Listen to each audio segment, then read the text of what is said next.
Hello, everyone, and welcome to another episode of Mom Please. This week, we'll be finishing our conversation on the Olympics. For those of you who might have missed our last episode, we've adjusted the format a little bit so we can release episodes more often and so that they're more listenable for you. With that, let's get right into the thrilling conclusion of Mom Please, Episode 6, the Paris Olympics 2024. We hope you enjoy it. People like when they see like an underdog story or somebody overcoming hardship or something like that. Right. Well, that mirrors Last Chance U, which is what I watch, which is about football players who were, NCAA Division I athletes. For whatever reason, they get booted out of those schools, and now they're at junior colleges trying to get back to it. You know, and trying to eventually get to the NFL. Anyway, there's a cost associated with this to the athletes as well. Yeah. But it's typical for families to spend anywhere from like $30,000, $20,000 to $50,000, let's say, for equipment, playing time, all that. And then you're raising this kid from age 0 to 18, which according to Oxygen Financial is about $235,000.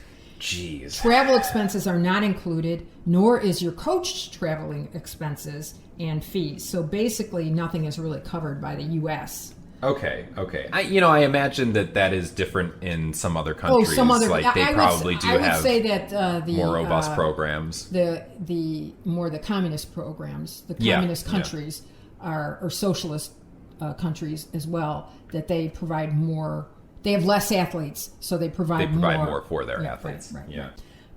And the Olympian, in return, for instance, elite athletes like Michael Phelps. Yeah. Well, he gets a big payday because he has all these endorsements now. Right. But in the U.S., gold medalists receive $37,500 per medal. Per gold medal? For a gold medal, $22,500 for a silver, and $15,000 for bronze. Jeez. So, in order to compete, you really have to be. You have to be supported by something else, somebody else, or like some organization, or you are a professional, athlete. Right. That's pretty wild. Because I think there are other countries that do it a lot better. Like, there are. I'm pretty sure. And this year, Eric, I also read this. This year, the IOC is going to cough up some money, so an Olympic gold medalist will get $50,000 from the IOC. Yeah. Okay. Here, this is interesting. So I just pulled this up, but some other countries that do it a little bit better than the U.S. for their athletes. Right. Singapore, you'll get $737,000 for a gold. Right. $350,000 for a silver. Chinese Taipei, similar numbers: 700,000, 250,000. Hong Kong, 650,000, 300,000. Thailand, Indonesia, Kazakhstan, Malaysia. Come on, U.S. We got to do better than that. 37,000. Well, jeez, man. Those countries also have less athletes. They have less athletes, and they have less medals. And I'm sure that's incentive that's to an incentive for them. Get them a gold medal, right? They want to. Again, going back to what you said. Is it really about the struggle of participating, or is it about the gold medals? Right?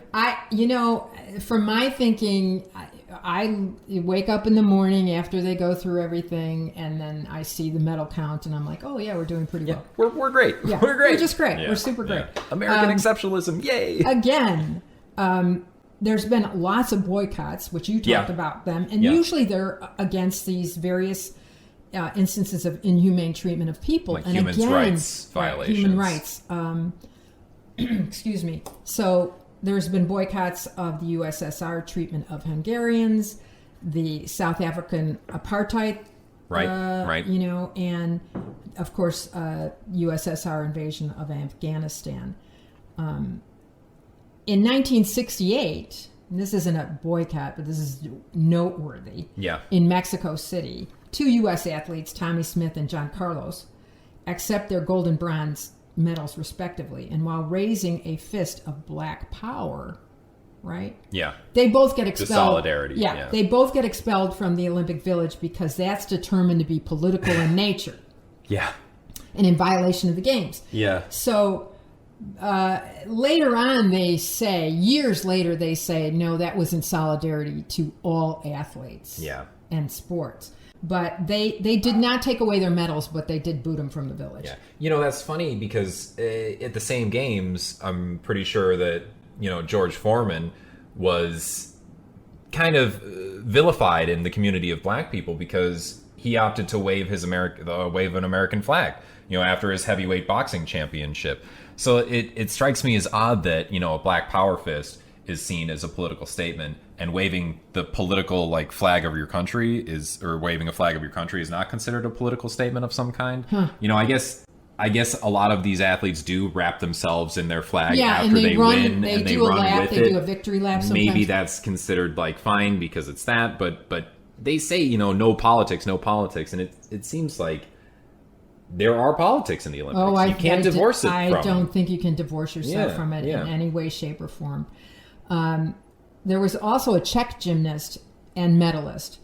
And again, I apologize for the name, Vera Keslavska. And when she competed under the USSR, but she is Czech. Okay. And when the flag's going up and they're playing the Soviet anthem, she looks away. Yeah. She gets banned for life from competing.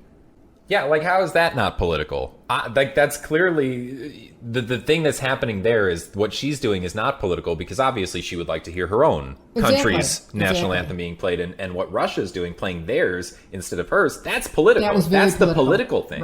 Right. And then just one other aside, I just wanted to mention this because we've talked about transgenders in sports before. Yes, we have. So for the 2024 Olympics, the transgender athletes must have completed their transitions before age 12. Wow, which is got to be such a low percentage of the transgender community. Way further restrictive than the last Olympics, where they had to have less than 10 nanomoles per liter for at least 12. Their testosterone levels had to be a certain level for a long time. It is. I think they're making a statement that that's a clear statement. The statement is we don't want to deal with this. Yeah, I definitely think you're right. Because I think the transitioning, before puberty for a lot of these athletes is. Well, I just don't think that people generally do that. Yeah. I think that's the likelihood that you're going to have an elite athlete who transitioned before the age of 12 make it to the Olympics is zero. They're basically making it so that they don't have to deal with the issue. You don't even know that you're elite at age 12. Right. Exactly. Right. Okay. Some what other political things have you mentioned? Some other political statements that I think have been made at the Olympics. I mean, Germany and Japan being banned from the 1948 iteration for their participation in World War II, I think is very political, obviously. There were boycotts in 1956. Several Arab nations got together and boycotted Egypt's invasion by Israel. There was a separate boycott with the United Kingdom, France, the Netherlands, Spain, Switzerland, and Liechtenstein boycotting the Soviet Union's actions in Hungary, which you had mentioned earlier. Mm-hmm. The People's Republic of China boycotted a separate issue because the Republic of China, Taiwan, was allowed to compete in the Olympics, and they obviously don't. They're like Taiwan doesn't even exist. You can't be the That's Republic not a country. of China, right? Yeah. Right. So in 56, there were lots of different boycotts for lots of political reasons. South Africa's exclusion in 1964 due to their apartheid status was clearly political. In 1976, many of the African nations decided to boycott these Olympics because of New Zealand's support of South Africa as an apartheid state. In 1980, we talked about that a bit ago. We had Jimmy Carter leading the boycott of Russia and the Moscow Olympics to protest the Soviet invasion of Afghanistan. In 1984, as a response to that protest, all of the Warsaw Pact nations, along with Cuba and East Germany, decided to not participate in the 1984 Olympics. So that's a tit for tat. Literally, it really is. You politically were angry with us. Now we're angry with you. Right. This one's not exactly political, but something that did happen. That's a violent episode. The Nancy Kerrigan attack in '94 with American figure skater Nancy Kerrigan getting attacked by a hitman hired by Tonya Harding's husband. Right, Jeff Gillooly. That's wild. Right. Although we must say that is the Winter Olympics. That is right. That was the Winter Olympics. In '96, this was a really dour moment for the Olympics. Especially the United States. Yeah, especially the United States. During the '96 Summer Olympics in Atlanta, a pipe bomb exploded in the Centennial Olympic Park, and that resulted in the deaths of 2 people and injured 111 more. Who was responsible for that?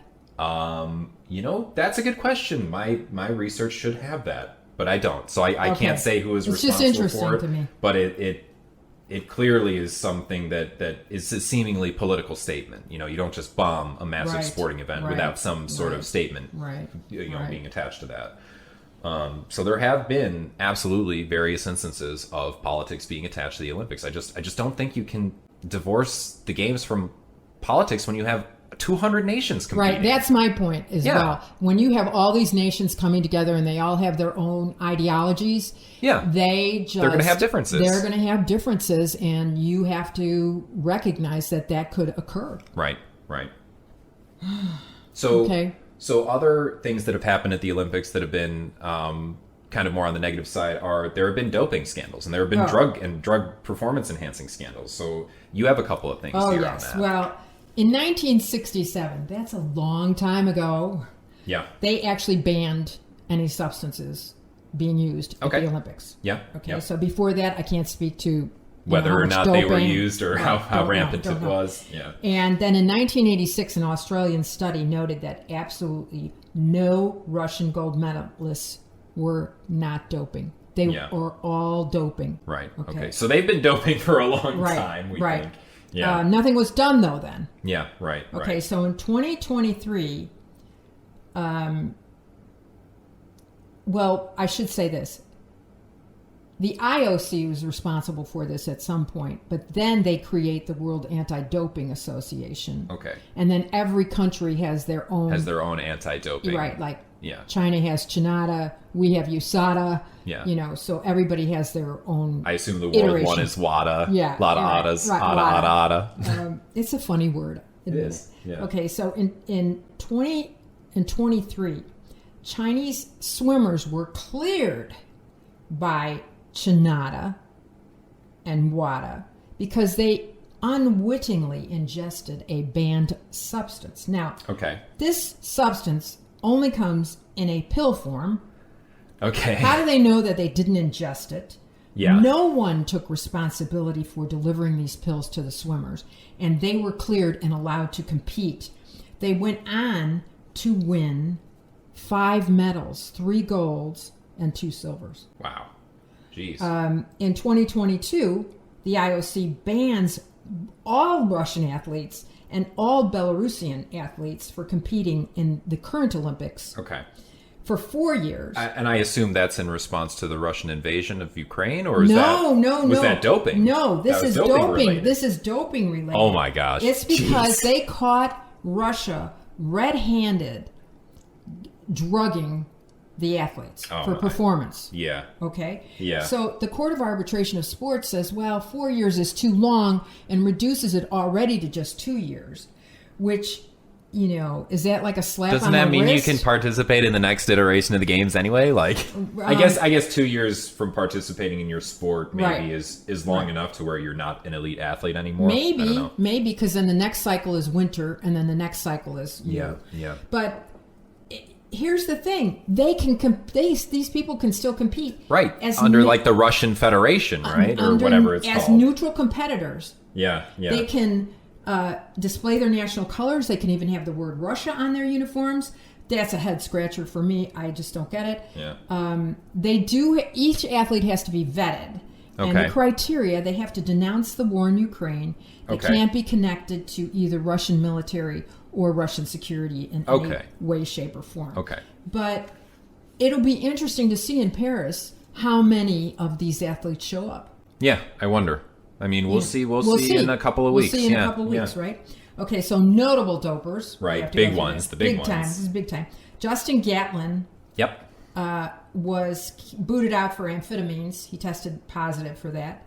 And he was banned, but he came back and he was reinstated. He was reinstated and he won 5 medals after after his suspension. Interesting. Okay.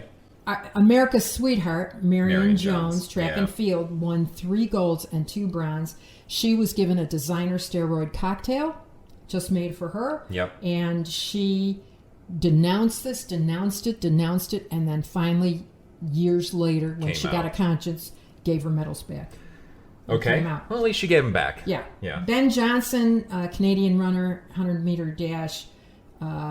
He was suspended for doping and steroids, but he returned and he did win two bronze. Okay. And then our famous fella, Lance Armstrong, who really only got 1 bronze medal in the Olympics. You would think he would get more given how prominent he was during that time, but I guess he would have only participated in like 1 Olympics, perhaps. Right. Yeah. And he did steroids and blood transfusion. And blood doping. Yeah. So he had to return his bronze medal. And then all of the Russian athletes, 167, are banned for state-sponsored doping. That's a lot. That is a lot. So, we've been talking a lot about some controversies and some political stuff and all this other stuff.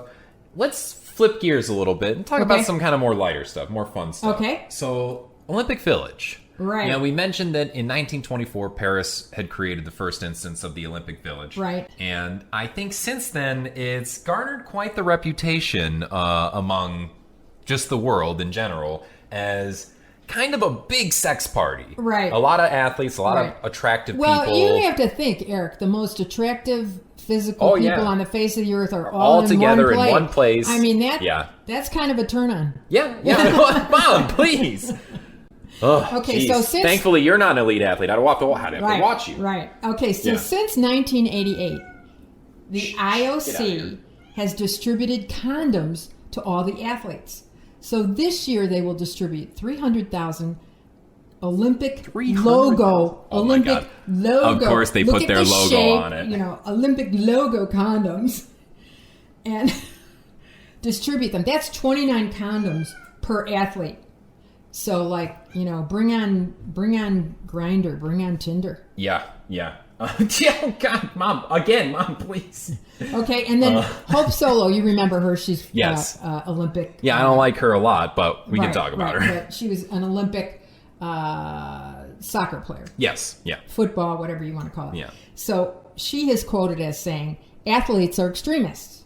When they are training, it's laser focused. When they go out for a drink, it's 20 drinks. Yeah. It's a once-in-a-lifetime experience. You want to build memories, whether it's sexual or partying or on the field that you compete on." I would hope on the field. She said, "I've seen people having sex right out in the open." Yeah, end quote. That's outrageous. That's kind of wild. And I heard in Paris in 2024, they're trying to solve this issue. They think it's a problem, right? Which... I have something to say about that afterwards, but so their solution is making these really not so great cardboard beds that they nickname the anti-sex bed. And so they're airweave beds. The manufacturer says the beds are customizable based on the size of the athlete, but apparently they don't have any for a twin XL, which you gotta think there's gonna be some twin XLs for sure. Right. The basketball teams, obviously, all of them. Well, the basketball players are staying in villas in France. Well, see, they're all smart. Professionals. Yeah, well, they can't. I mean, they wouldn't be able to sleep on these beds probably. So the beds are going to be uncomfortable for bed sharing. And they're apparently going to be made to break under the combined weight of multiple people doing any sort of activity on. So, I mean... That's a great accommodation at least the best athletes in the world. Yeah. At least the beds are green, though. They're made out of, recycled cardboard and fishnets. So, woo! Great. So, that seems kind of funny, given the whole reputation of the village as, a big sex orgy. And... Paris, French people, aren't French people known to be responsible for weird sex stuff? Exactly, so the French people are they started the orgy and now they want to end the orgy. They're well, I don't care who started, it was me, but I'm gonna end it too. So oh my gosh, so I don't know. That's okay. That's all. And Hope Solo even said it. they're going to be having sex out in the open anyway. It doesn't matter. Well, yeah, they're not going to stop it. Matter. They're not going to stop it. Yeah. Well, when you think about it, if somebody competes right at the beginning and they're done and they've won their medal, they have nothing but time. Like 4 weeks of partying. Shh. Sorry for all the action, guys. These are the gold medal. These are our gold medalists. Right. These are Iditarod dogs, just in case you're wondering. Sure. So, some more fun facts. In ancient Greece, athletes competed naked. Ew. What do you mean, ew? I want to bring that back. What do you do with the flapping around? Just, get some tape. I'm sure for them, maybe it was... Do they have tape in ancient Greece? Maybe not, but they probably had, rope. Maybe they could tie it to something. I don't know. That sounds... I don't know. Maybe they just let it flop around. There's an advantage Let's move on. for certain things there. Let's All right, move on. moving on. So, back then, in ancient Olympic times, the Olympics would last for 5 to 6 months. Like half of the year. Didn't these guys have jobs? On. Well, their job is the Olympics, I think. Okay. The most successful Olympian of the ancient Olympic era was Leonidas of Rhodes, who won 12 titles across 4 consecutive Olympiads. And he competed in foot races and CrossFit style events. Is foot race like walking? It's like running. It's like a marathon. Like a marathon. Okay. Something like that. But, competitive speed walking is an event in the Olympics. Yes, I am aware. Yeah. Only 4 athletes ever in the history of all the Olympics have earned medals in both the summer and the winter iterations of games. And only 1 person ever has won medals in both games in the same year, which unfortunately can't really happen anymore because they alternate the years that they're taking place. But this was Christa Ludinger Rothenberger. Do you know what sport that was? What name. Sports? She was a speed skater. One of the events was speed skating, and I believe the other event was a running event. Wow. Cycling. She was a cyclist and a speed skater. So somebody like that could have been like a triathlete. Yeah, kind of like a triathlete sort of thing. So the official languages of the games are English, French, and the language of whatever the host nation is for that iteration. So vive la France this year. So this year, vive la France. Yeah. Oui, monsieur. Yeah. Occasionally, this is a fun little fact. Occasionally, athletes in events will tie. And instead of continuing to compete until they break the tie, sometimes they'll just accept the tie. Notably, this happened in the 1936. Another thing that happened in the 1936 games, lots of stuff happened in the 1936 games. In the pole vault event, when the second and third place competitors, who were both Japanese competitors, decided instead of competing to see who would be second, who would be third, they cut their medals in half and fused them together to create 2 friendship medals, 1/2 silver and 1/2 bronze. And, to come out of a 1936 Olympic Games hosted by Nazi Germany, I think that's a pretty nice story. Although, do you think it would have occurred if those 2 athletes weren't from the same country? There's one instance recently that I can think of off the top of my head where athletes from different countries decided to just split the medal of an event, and it was like high jumpers in an event. I think it happened 2 years ago. Okay. And they were from different countries. Okay. So I do think that it's highly dependent on the athletes themselves, because some of these guys are so competitive. Some of these gals are so competitive that they're never, ever going to think to split a medal. I say no friendship medals. You don't want friendship medals? Let's have a playoff. Oh, you're brutal, Mom. You are brutal. Let's see. Some older events that are no longer in the games. Solo synchronized swimming, which I don't get that. What does that even mean? What are you synchronizing with if you by yourself? Maybe music? I don't know. Tug of war. I like that. Tug of war seems kind of fun. Rope climbing. Sorry, every elementary school PE teacher Didn't you hate doing that? I was pretty good at it, so I kind of liked that. I kind of liked that. Hot air ballooning. That's an interesting event to include in the Olympics. Swimming obstacle races. That sounds cool. Please bring that back, whatever that is. Swimming obstacle races. And plunge for distance, which I'm guessing that's like you do a dive and you see how far the dive goes under the water. Something like that. Plunge for distance, right? As well as live pigeon shooting, which was only featured at the 1900 instance of the games and thankfully was removed and has not been featured and has been replaced by like sport shooting, you know, with clay pigeons. Yeah, right. The 2016 Rio Games were the first time that the games were ever held in South America, which that surprises me a little bit. Have they ever been held in Africa? That's a really good question. I don't know if they have. I bet they haven't. I bet you're right. I bet that they haven't. Right. Well, we've got to cross that off the list for maybe the 2036 instance of the games or something. Let's see. The last time that the medals were made entirely of the material that they were presented as was 1904. Since then, all the medals, they're not solid gold medals. You know, these aren't like, they're not solid gold medals. They are silver, and they're coated with whatever material they need to represent the medal, so gold and bronze.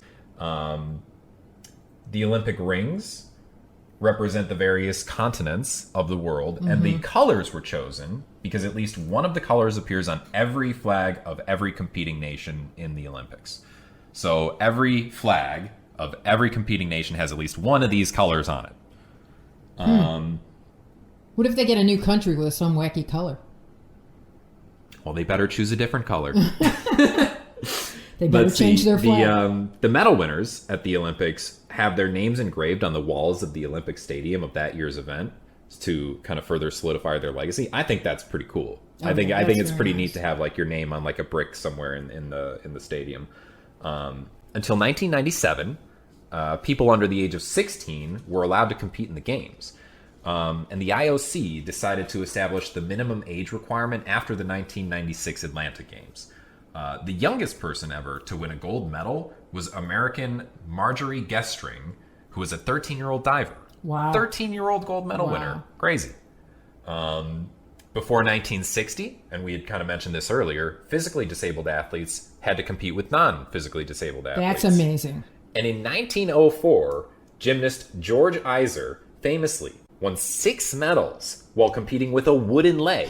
A gymnast with a wooden leg. Now, I'm thinking, does that advantage you or disadvantage you? And gosh, I don't know if it would. I feel like that would be harder. Yeah. I feel like that would be harder. Exactly. Another interesting thing that happened at the Paralympic Games in 2012, Ibrahim Hamato made history becoming the world champion of table tennis despite not having any arms. So he played with the racket in his mouth. Pretty impressive. That's pretty amazing. Impressive. Pretty amazing. That's very impressive. In the 1960 iteration of the Olympics, Abebe Bikila won the Olympic marathon. Sorry for the name butchering again. And he didn't wear shoes. He wasn't wearing shoes the entire time. So his barefoot run cemented his legacy. A marathon. That's a marathon. He ran a marathon barefoot. And this kind of, cements his legacy of all time. And that was the first ever African gold medal winner too.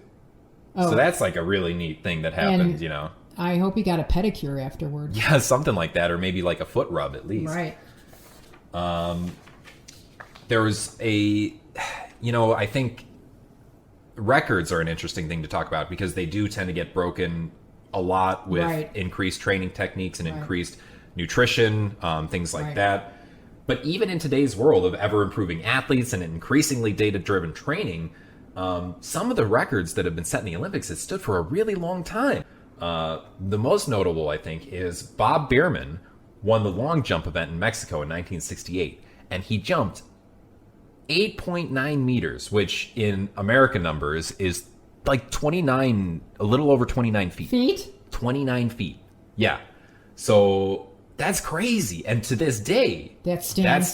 That hasn't been beaten. And that's wild to me because it's like, you would think with all these athletes just, getting the better training methods and the better nutrition and the better coaching that you would think that somebody could could do it, but still, it stands. That's huge. Well, in 1904, these are some fun facts. More fun facts. Yeah. In 1904, the U.S. marathon winner at the Olympics was disqualified for being photographed riding in a car during the event. Yeah. Wait, what? He rode in a car? That's not fair. That's cheating. They start the race, hop in a car, get to the end, whatever. He must have done it fast. Yeah, must have been, was detected. Yeah. a wrestler, this was in the recent games, a wrestler was disqualified for having his mobile phone drop from his pocket during the match. Wow. You're not supposed to have your phone your with phone you. on you. Maybe he was waiting for an important call. Yeah, no kidding. And also, a karate referee got so angry with the two competitors that he started punching them. Oh, jeez. So that's not good. That's not great at all.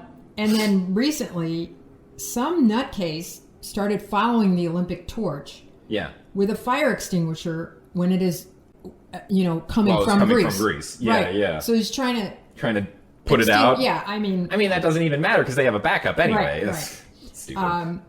And I saw this on YouTube. Yeah. A cameraman toting the camera managed to outrun the athletes competing in a track and field event. He is ahead of them, running ahead of them with the his camera whole on. gear on. Get that guy in the Olympics. Yeah, why isn't that person in the Olympics? After winning, Usain Bolt just ran right over a spectator. Straight through a person. Straight through him, couldn't stop. And then if you look at mishaps in the track and field Olympic arena, watch the hurdles. I mean, there's never a hurdle that doesn't get knocked down. It's never a clean race. And sometimes it takes out the entire field. Sometimes it takes out half the field. It's just a ridiculous. It's a ridiculous idea. Yeah. Moving on, we're getting to the kind of end of our episode now, so we're just going to kind of wrap up with a few fun things with historical athletic achievements and some all-time medal count stuff. So, historically, we talked about that Bob Bierman record in 1968, where he beat the existing long jump record by 55 centimeters, which is also huge. That's like 1.5 feet. In 1976, Nadia Comaneci was again, great with the names, scored the first perfect 10 in Olympic gymnastics I remember history. watching that. You watched that? Yeah. Is it pretty neat? Watching that. It was very impressive. That's cool. That's really cool. In 1980, the Miracle on Ice happened, which is the U.S. men's ice hockey team, which consisted mostly of amateur players, beat the heavily favored Soviet Union team. And that was kind of considered like a really impressive achievement because, as we mentioned, those Russians were professionals. They were all pros. Right. And almost all of the U.S. guys were not. Right. They're all amateurs. Right. They're all like college athletes and stuff like that. In 1984, China competed for the first time since 1952. They actually had like a 30-year span where they didn't compete in the games at all. And they won its first Olympic gold medal in 1984, which is pretty amazing because if you look at the overall medal count, they have a lot of medals. They have a lot of medals. Right. They have a ton of medals. Right. Ian Miller is considered the holder for competing, the record holder for competing in the most number of Olympic Games. So he competed in 10 different Olympic Games, stretching from 1972 to 2012. And I have to question, what sport did this guy compete in? I looked this up because I was so intrigued by it. What is it? First of all, he competed from 72 to 2012. He won 1 silver medal. Okay. Well, he's a winner, kind of. Okay. And he's an equestrian. Okay, so he's that makes a lot of sense. Does the horse get a medal too? I hope so. I hope the horse gets a medal. The most decorated Olympian in history is Michael Phelps, not surprising, who has 28 medals. 23 of those medals, gold. Unbelievable. Pretty incredible. I wanted to mention something about Michael Phelps, just as an aside. Yeah. So we've been talking about doping a lot. Michael Phelps just went to Washington just yesterday, this is brand new, to discuss the World Anti-Doping Agency and that they are not doing their job and not eliminating dope from the sports. Yeah. And he is talking about specifically the Chinese swimmers. Yeah. And at the Tokyo Games. And to quote him, we raced hard, we trained hard, we followed every protocol, we accepted our defeat with grace. Many of us will be haunted by this podium finish that may have been impacted by doping. Yeah. And they invited WADA, or the U.S. USADA, to come and discuss this with them, and they declined to go there. Kidding. Yeah, to Washington to discuss it. So good for it was Michael Phelps and another athlete, Allison Schmidt, who's also a swimmer. Yeah. And I just thought that was interesting that he's, I feel like he was just kind of like Michael Phelps. I'm great at swimming, but he is coming into his own and understanding the fairness of competition. Yeah. No, I absolutely think so. I kind of like Michael Phelps just in general. This is kind of a personal aside. I've liked Michael Phelps ever since that image of him came out smoking that bong after he won the Olympics. And I'm like, you know what? It's nice to see, because we've had a pretty significant change in our public consciousness about the impact of marijuana on people. And it was wild to see, because I was in like 2008, that might have been post-China Olympics. Yeah, I don't know when that was. And public perception of marijuana at the time was awful. I mean, he lost sponsorships. He was like a Subway Well, he's back sponsor. on top again. He's back on top now. But yeah, now it's nice to see that he's back on top. And he does have a goofy man bun, and his ears stick out quite a bit. But other than that, it can't be perfect. Okay, right? It can't be perfect. Right. Okay. Anyway, we've talked quite a lot about the Olympics. I think at this point, we've just got to wait and see for this year's iteration what ends up happening. And, I think that about does it for us here today. I want to say one thing. Go ahead. I would love to see, I'm calling on the IOC. I want to see pickleball. Pickleball would be fun as an Olympic sport. I want to see bowling. Yeah. Go-karts. Go-karts? Right. Some sort of racing like that? And my favorite sport, excuse me. Oh boy, what she got, everybody? 16-inch clincher softball. Ooh, okay. I want to see that in the Olympics. Well, maybe we will. Maybe we will in the next iteration. Anyway, viewers, thank you all for joining us today and taking the time out of your busy day to have a good conversation with us. Please remember on your way out to hit that like and subscribe button, and look for us as well on Spotify, Apple Podcasts, Audible, iHeartRadio, and more. Take us with you wherever you go. Listen to us on the go or when you're relaxing at home.